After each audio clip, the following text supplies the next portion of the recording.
Welcome to the Prowler Podcast. Today we're thrilled to have my good buddy. I grew up playing football with him, Jake Golday, with us, and we're ready to dive into his college journey and from high school and then to the transfer portal. And Jake attended Arlington High School in Arlington, Tennessee, and Jake brings a unique perspective to the table. So without further ado, I'm going to turn it over to Jake as he introduces himself and shares more about his background. Yeah, well, I appreciate you for having me on the podcast. So a little bit about myself is I grew up playing football with Will back in the day, a little AYS football, but then I went to Arlington High School, like Will said, and then I was playing some outside linebacker there, played wide receiver there, but I also played basketball, sorry. And throughout the recruiting process, it was kind of off and on, but overall, I ended up deciding to go to the University of Central Arkansas, which is an FCS school, just north of Little Rock. And I played there 3 years, got the college experience, played as best as I could, worked as hard as I could to get to where I am now at University of Cincinnati. Right. And so, these kids come out of high school, they think they don't have to go to these big schools, but FCS is still big. You went to UCA, worked hard there, and then you transferred out to a Power 5 school. What more can you ask for? Worked your butt off and got there. But coming out of high school, it's everything's changed a lot. Like with the portal, we came out COVID year, and it was hard enough to get recruited then, and then like now, transfer portal. You can really go anywhere, and if you're good enough and you work hard enough, you can get to where you want to go, hit the portal, do whatever you want. So with that being said, with you into the portal, how has the recruiting world changed due to the portal, like being so wide open and little restrictions? So, I think everybody in high school has a dream to go play Power 5 football, but it doesn't. Definitely with the portal now, it's a lot tougher for guys because colleges are looking for players that have experience from playing football, and the colleges don't have to take risks on players anymore.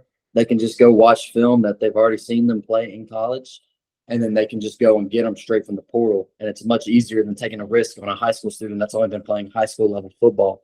So that being said, I think that taking the route to go play maybe Division II or whatever you have to do to just get on the field and get film and play, that's like the better option than going to a Power 5 school and not being seen and not getting the opportunity. That's kind of like the route I took. With COVID and everything, it made it tough. All the seniors were getting their eligibility back for another year. And so I decided to go to an FCS school instead of trying to walk on at a bigger school.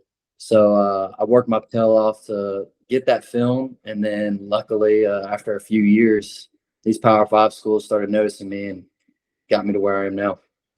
See, that's what I did. And I remember talking to you about it coming out of high school, the 2 year, like 2 year seniors, two senior classes basically due to COVID. And, I had some little small offers, but Briarcrest, not many kids got offers our senior year for some reason. But, I got in touch with Ole Miss, and then I was going to try to walk on there. I had to wait fall semester, and then it just didn't end up working out, kind of messed me up.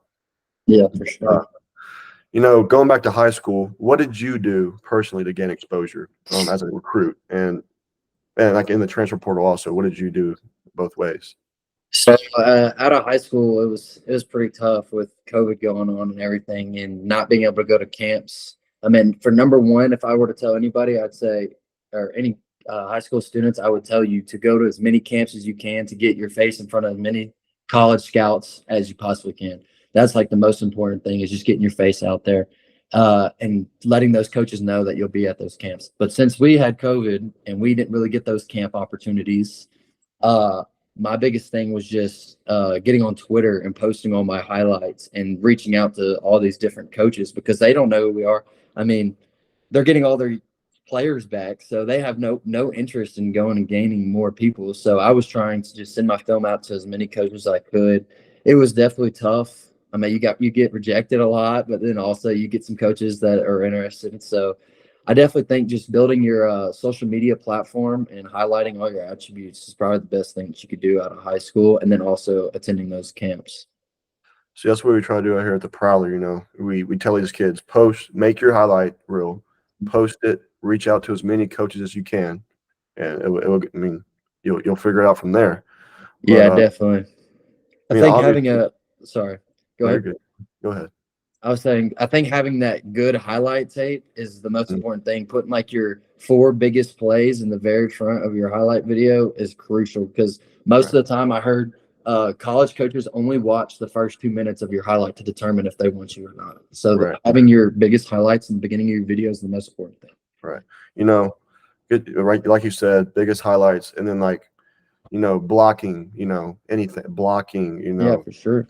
Say your quarterback throws an interception, and then like you make the tackle, like stuff like that, showing you don't give up on the play. Hustle plays for sure. Yeah. Yeah, those are big for showing that you have effort and grit. Those are like the biggest, best attributes for college coaches. But coaches look at the small things. Like they don't just look at the big things. Look at the small things. And you put everything in order and not just putting random crap in there. Not trying to make it as long as possible. Doesn't have to be long. Put all your big plays and one little like don't drag it out. Don't like make it long. But Yeah. like you said, it was difficult being recruited out of high school during COVID. You had to grow your platform. And when you were getting recruited, what type of questions did the college football coaches ask you? So no coach is going to be interested in you if you have poor grades. So their first question is almost what's your GPA or how are your grades looking? Can you send me your unofficial transcript? And that's pretty much the most important thing. You have to focus on your grades. I know it doesn't sound like it, but coaches aren't going to take the risk if you're not making bad. If you're making bad grades, coaches do not want to take the risk on you to give you a scholarship, and then you get to school and then you flunk out because you didn't do good in high school. So that's one of the most important things, and a question you get asked pretty much every single time is how are your grades. But I mean, also I think coaches just kind of I think maybe it's like questions like what else do you do outside of your sport, and like how much you another big question is how much do you love the game. Right. Like any sport, I feel like this applies to is they want to know how much you love it because when you get to college, it's a full-time job. Like Yeah. it's like it's a full-time job. So I think they want to ask how much you love it, and you got to tell them the truth. I mean, because if you're not built for it, then it's not going to be for you. But I mean, if you love it, then you love it, and I think that's the best for you. Right. And like you'll know how much you love it when you get to college. Exactly. Yeah. And I mean, Summer conditioning is no joke. yeah, you'll know how much you love it. But did you get asked any questions like before during the portal? Like what questions did coaches ask you then? That most of the time they would just ask me like it was a lot easier from in the Because you portal. already had your film and everything. You had your grades. Like they Yeah, already and then know you really. so the coaches like I kind of told you before, coaches were reaching out to me before I entered the portal, not reaching out to me directly, but reaching out to my high school coach. And my high school coach was telling me that schools are interested in you. And it was just kind of like soon as I entered the portal, it was like all these schools hit me up over and over again. And they basically were just asking me, what are these other schools offering you? What can we do to make you come here? Are you looking for a new home? Those kind of questions. So it was a much easier process in the portal just because they saw that I've experience in college football. So yeah, it was a little easier coming from the portal. Just like you said, you went to UCA and you proved yourself. And they rather get somebody out of the portal that's already developed and ready to go right then and there instead of having to getting someone out of high school, you have to worry about developing them, like how are they going to adjust to college ball, college classes, and all that stuff. And so it makes coaches a lot more comfortable, it seems like, because all these schools, like Ole Miss, hits the portal hard. Like Yeah, all the I SEC. feel like you have to nowadays is that you can't just not play the game. You gotta hit the portal full force. And then same with this crazy NIL stuff that's going on. Like Right. you can't just if you're a big Power 5 school, then you can't just avoid that. You have to put money into your players so that you can compete, and you have to spend time getting players from the portal that have experience if you want to compete. My dad and I talked about this the other day, and we were talking about how it's kind of like changing to MLB. They draft these players and they send them down to the farm league. All like the smaller teams. Mm-hmm. And I feel like the NCAA is starting to make it like that. These kids going to these smaller schools and hitting the portal, and then these colleges going to get them there, like the bigger colleges. Yeah, And it kind of looks like that. I mean, that is a good point. I Yeah, didn't for look at sure. it that way until my dad told me about that. I was like, wow, I never looked at it that way. Like, go to a smaller school, develop there, and then you put your name in the portal, and then you're Yeah, at a and big it used to really not be like that. It used to be a 4 or 5 star out of high right. school, and then you'd go to some really top Power 5 school, Mhm. and then you'd get developed over the years, and then by your junior year, you'd be starting, and you get that all the fame and everything that you were dreaming of. But now, then you could be a 3 star, possibly a 4 star, and not get those Power 5 offers, and you have to go to a lower division school, and then work your tail off to eventually get back up to the Power 5 level. I mean, like, look at Travis Hunter, big, the number one recruit in the nation, goes to Yeah, Jackson State. I mean, he followed Dion in a yeah, way, but I mean, he went to a smaller school, yeah. FCS. Got us got film immediately. I mean, you can't complain with that. I He's mean, at Colorado. He's probably gonna be a first round pick. for sure. Heisman conversation already. It's Yeah, pretty crazy. And I think it's in my eyes, it's better to go smaller, like get developed, and then go to a bigger school and show out. yeah. I think you're right for sure. Definitely getting that experience while you're younger is Mhm. crucial because, Especially when you're a like, freshman, new to college. Going to school, it's not easy. Changing yeah, that, it's a whole new scenery, and it's definitely hard. Even as just a student going into college, it's really hard for just students, and having all that stuff stacked on top of you makes it a lot harder. But I mean, obviously, you have like coaches like to get you through that, and you have services for all that stuff. But yeah.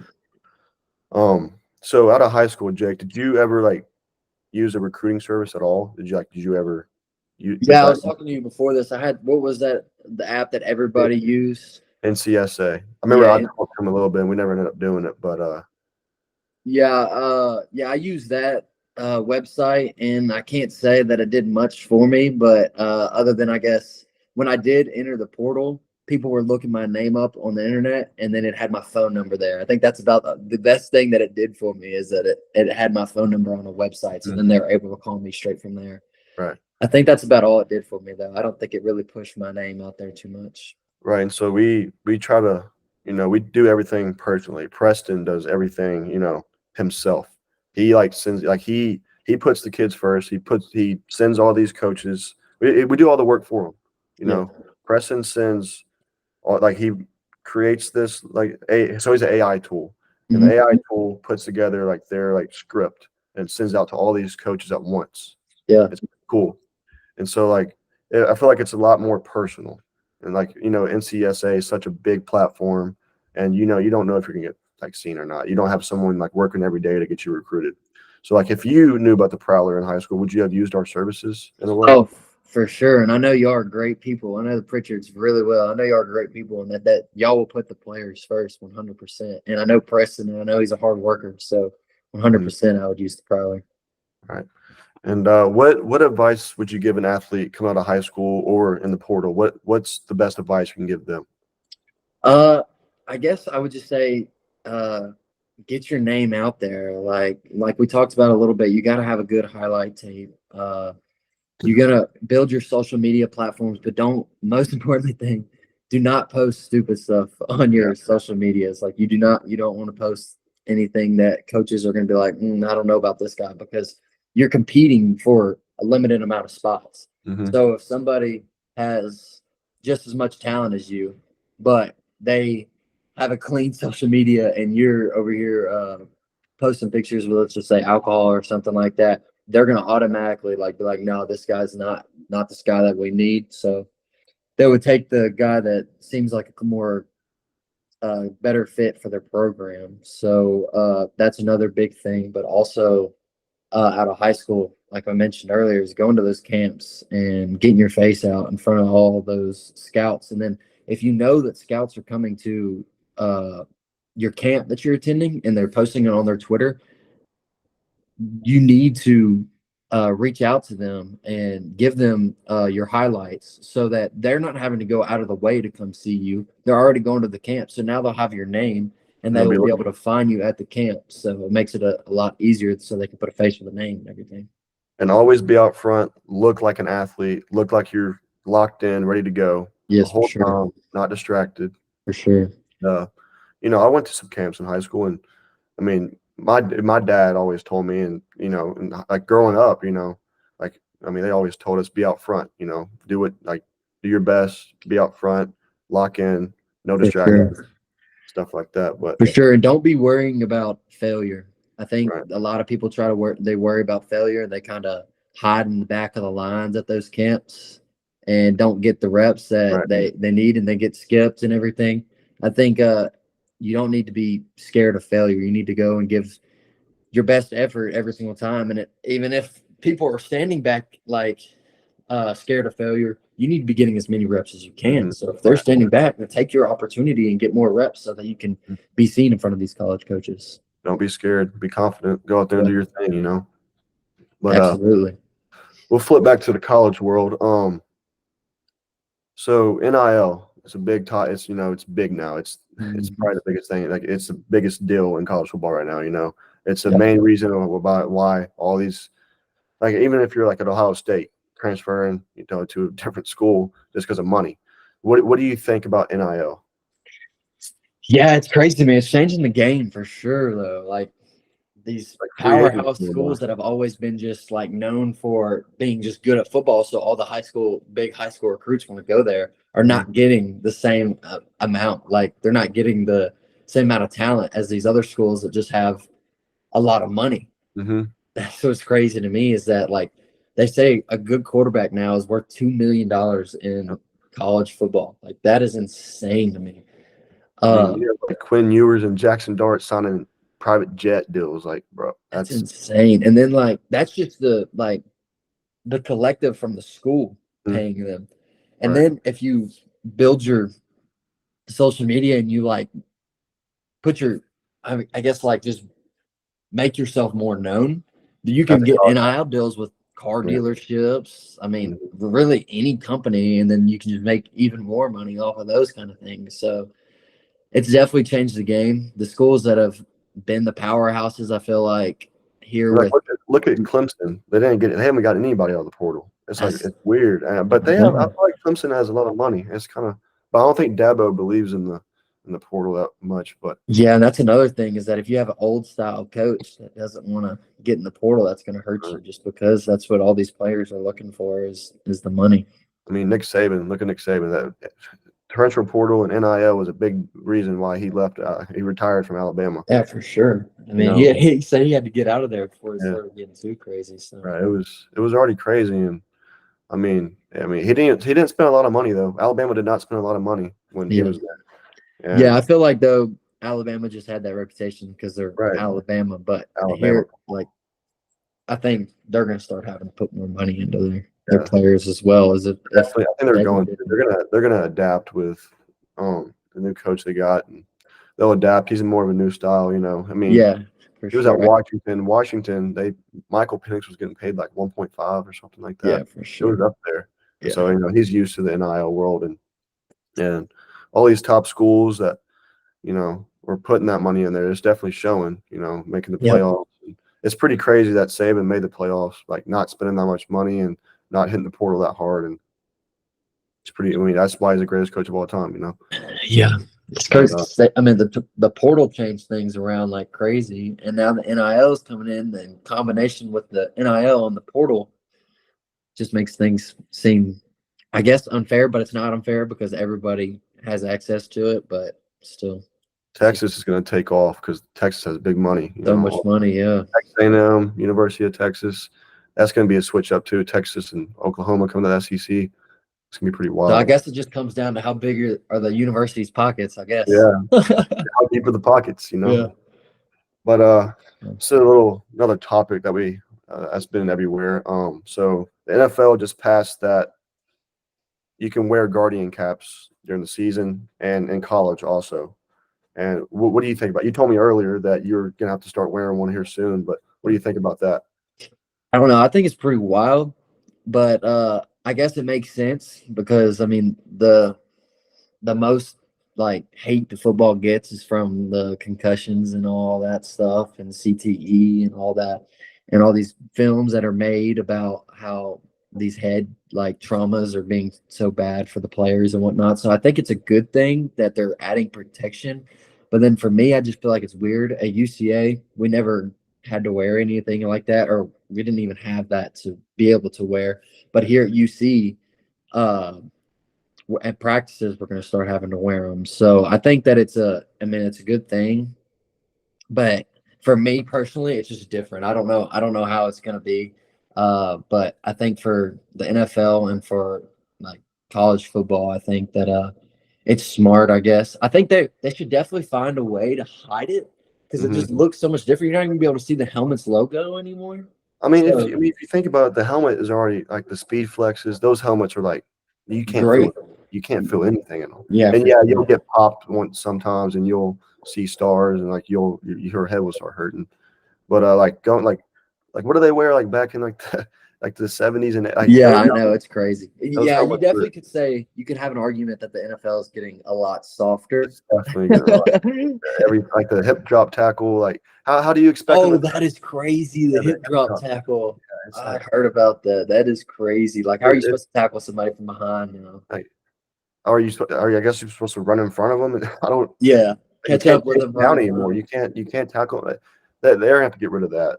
And Yeah. I mean the new kickoff rule too. You know, I think that's pretty cool. But I mean it's a 1 year like trial or whatever. Yeah. And if it's not working, they're gonna switch it back. But they're also doing that to prevent injuries too. Yeah, for sure. I think that will also make it more entertaining though, because more kickoffs will be returned and everything. But yeah, they're definitely doing it. The main priority is to keep from concussions because they're only going like 10 yards or 5 yards apart from each other. I know they're like I think it's like 10. It's Yeah. like they're like 10, and then it's like one returner, right? I think it's like one Yeah. return. And then I don't know. We'll see. We'll see how it is. It should be interesting, but you know, I mean, looking back at it, it didn't ruin the Cowboys season, but it was when Tony Pollard like sprained his ankle against who was it against? It was against somebody. But he didn't play against the 49ers because it was a hip drop tackle and like someone fell on his ankle. I guess it's all to prevent injuries, and I hope college football doesn't like start turning that way. But Yeah, I agree. I don't want college football to change that way either. I think football is a physical sport. yeah, it's the And most that's- physical sport you can play. I mean, Yeah, and I not think rugby that, or something. But I mean, look at rugby, dude. They have nothing on. It's just I don't know. yeah, it's just football is more televised. You watch and, you watch you watch college football and you watch NFL football to watch somebody pop somebody. Yeah, You know, exactly. That's what watching people are Brian wanting to see. Dawkins, like Ray Lewis, and like all those guys. You don't see that anymore. You don't see those big hits anymore because like if you hit them too hard, they call a flag, and it's like wow. But Yeah, and the thing about like hitting the quarterback, like you can hardly even touch the quarterback anymore. The Tom Brady rule, you can hardly touch that man. yeah, I know. And it's like they call roughing the passer if you barely even hit them, and then they call roughing the passer if you hit them like 1 second after they throw the ball. Like how are you supposed to slow up that fast? Yeah, like you can't put your body weight on the quarterback either. Like if you take him to the ground, you can't put all your body weight on him. So you have to tackle him and then kind of get out of the way so you don't fall on Right. top. I mean, obviously you're out there, but we don't like we're watching the game, like like we don't know how physical it is out there, and I mean, obviously I know it's physical, but like college ball, NFL ball, we don't know how physical it is, and we see it. There's I feel like there was becoming more injuries, but I feel like it's just players used to play through those injuries, now they're like more skeptical on playing through those injuries, and it's it's just to like further on your career longer, I guess. But Yeah. For sure. well, thank you for coming on, Jake, and taking your time and sharing your knowledge with other athletes and audience. Thank you all for tuning into the Prowler Podcast. We look forward to continuing to expand our awareness of our platform, and we look forward to partnering with those who are serious about playing their sport to the next level. And our weekly quote is "Dedication sees dreams come true." Kobe Bryant.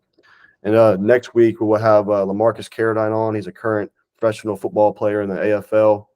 He played at Belhaven University in Jackson, Mississippi with my brother, who's the founder of the Prowler. And the conversation will basically be on his personal experiences and how he has been able to get to where he is at now, come out of college and working your way up to play professional football, not getting drafted and not being signed at the draft. And so it should be a good podcast. And again, thank you, Jake, for taking your time and coming on here. And as always, Prowler up.